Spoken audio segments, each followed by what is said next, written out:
நீங்க ஸ்டார்டிங்ல சொல்லியிருந்தீங்க சார், இந்த மாதிரி வழிபாடு வேற பரிகாரம் வேற. அது என்ன சார், ரெண்டுமே தெய்வம் விஷயம் தானே சார்.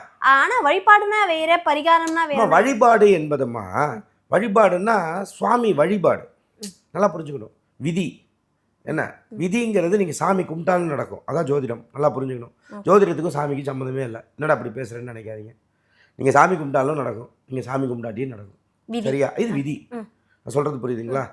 வழிபாடு அப்படிங்கிறது சுவாமியை பக்தி மார்க்கத்தில் போகிறது.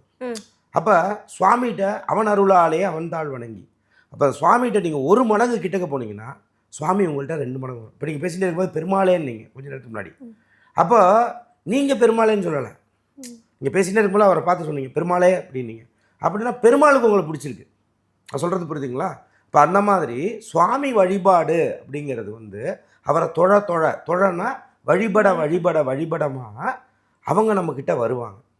அது மேண்டேட்ரினா இந்த அமைப்புக்கு. இதுக்கு பரிகாரம் அப்படின்னாமா, இப்போ நான் பரிகாரமும் இப்போ சொல்ல போகிறேன் மேஷத்துக்கு. அது வந்து வீக்னஸ். பரிகாரம் எல்லாம் பண்ணக்கூடாதுமா. நான் சொல்கிறத புரிஞ்சுக்கணும். எல்லாரும் பண்ணக்கூடாது. எல்லாருமே பரிகாரம்லாம் பண்ணக்கூடாது. சில கர்மாவை அனுபவிச்சு தான் ஆகணும். நான் சொல்கிறது புரியுதுங்களா? அதை சில பேர் புரியாமல் எல்லாத்துக்கும் பரிகாரம் பண்ணி எதுக்கு பரிகாரம் பண்ணணுமோ அதுக்கு தான் பரிகாரம் பண்ணணும். ஒரு நல்ல பிளானட் இருக்குது, ஒரு உதாரணத்துக்கு எடுத்துக்கங்க. ஆவுன்னா உடனே என்ன பண்ணுறது? நவகிரக சாந்தி ஹோமம், கணபதி ஹோமம், உடனே நவகிரக சாந்தி ஹோமம். எதுக்கு நவகிரக சாந்தி ஹோமம்? ஒரு ஜாதகத்தில் 9 கிரகமும் கெட்டதும் செய்யாது, ஒரு ஜாதகத்தில் 9 கிரகமும் நல்லதும் செய்யாது. அப்போ பரிகாரம்னு வந்துட்டாலே அந்த இடத்துல பிளானட்ஸ் வந்துடும்.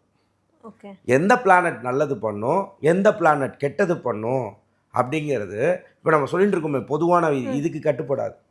அவங்களுடைய சுயஜாதகத்தில் இருக்கக்கூடிய தன்மைகளை பார்த்துட்டு அதுக்கு தகுந்த மாதிரி உள்ள பிளானட்டுக்குள்ள தேவதானா ஒன்றும் இல்லைம்மா. இப்போ நம்ம செவ்வாயோட அதிபதி யார்? முருகன். நான் சொல்கிறது புரியுறதுங்களா? அப்போ சுக்கிரனோட அதிபதி யார் அப்படின்னா பெருமாள். அதுலேயே அரங்கநாதரை சொன்னோம். மேஷம், 2வது ரிஷபத்தோட அதிபதி யார் அப்படின்னா தாயாருடன் இருக்கக்கூடிய பெருமாள்.